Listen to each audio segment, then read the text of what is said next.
Kan pernah saya baca satu buku itu, The Magician of Water. Saya baca dan ternyata di Jepang itu ada obat terbuat dari air biasa. Dan itu diteliti dan ternyata betul Pak. Salah satu cara menyembuhkan penyakit cacar itu tanpa obat.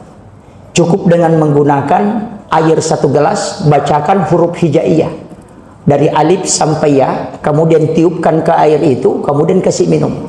Itu cacar akan hilang, tidak ada bekas. Itu sudah diteliti.